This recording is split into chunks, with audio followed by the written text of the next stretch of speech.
Hello boys and girlsit ja tervetuloa The Real Skate Go pariin. Tänään käydään läpi todellista tasapainoa vaativat temput, mitkä on manuaali ja nousemanuaali. Mut sen pidemmättä puhetta, tsekataan ne läpi.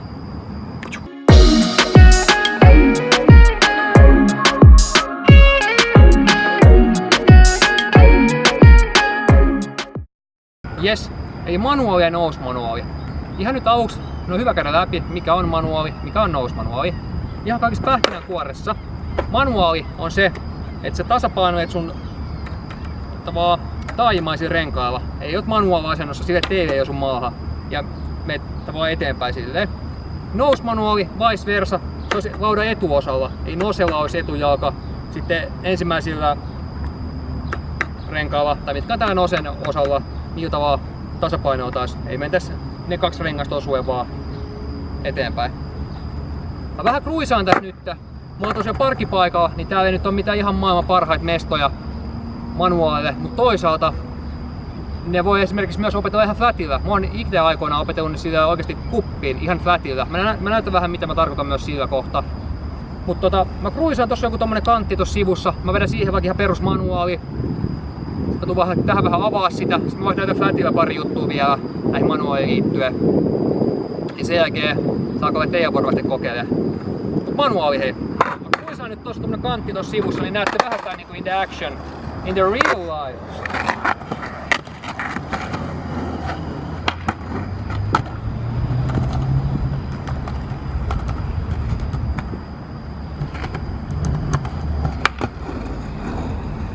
Manu vähän. Siinä näette nyt ehkä manuaalia.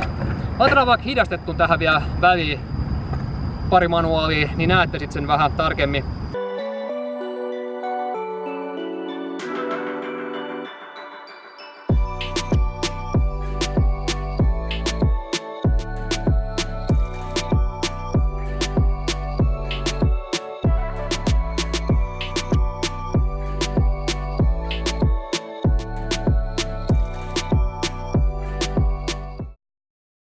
Niin kuin mä sanoin, tää mesta ei ole ehkä ihan paras manuaaleihin, mutta mä lähinnä annan teille sen idean ja sit oikeesti kun on hallussa, sä voit tehdä ihan mihin vaan.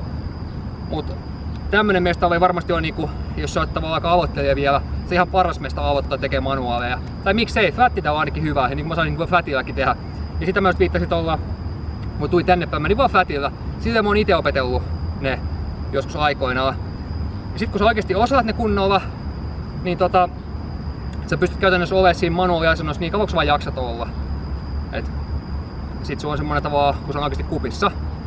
Ja tässä vaiheessa sun tietysti pitää osaa rullaa, laudan hallintaa silleen aika kunnossa, että sä pystyt tavallaan kruisimaan. Ollia ilman muuta pitää osaa ja tämmösiä. Ja tää manuaali on todellakin semmonen, mikä vaatii pitkäjänteisyyttä yleisesti ottaen. Sen takia yleisesti ottaen, jos sä näet, että jollain manuaalit kupissa, tiedät, että se kundi tai mimmi on kyllä hieronnut niitä. Mä näytän tässä flatilla yhden nousemanuaalin vielä. Niin sitten näette myös sen. Mä otan vähän vauhtia tosta noin, niin mä näytän.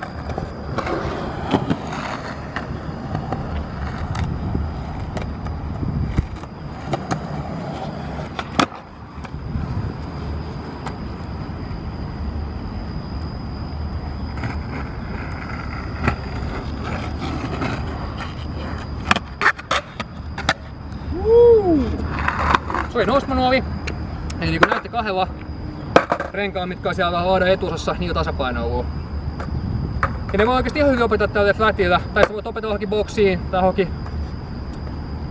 johonkin missä asutkaan tavallaan, jos ei siellä ole mitään skateparkkia, sä voit tämmösiä kivenreunuksia käydä sitä vääntää tai jossain muualla.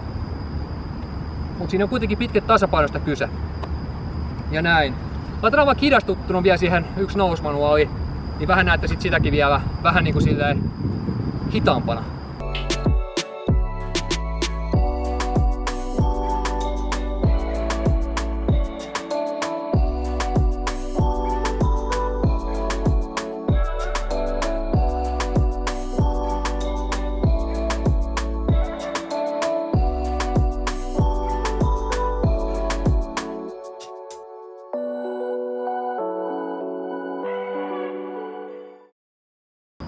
Nyt tässä vaiheessa mä oon näyttänyt teille, miten tehdään manuaali, miten tehdään nousemanuaali ja mä oon käynyt ne myös läpi.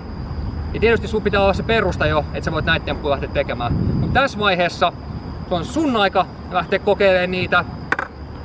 Mun aika lähteä kauppaa. Mulla tänään väipää muuta skedeyksestä. Mä otin vaan ajan teitä varten. Näyttääkseni teille, miten te otatte ne manuaalit haltuun. Mut ei kai siinä. Ottakaa haltuun. Nähdään seuraavassa videossa. Se on rauhan rakkautta.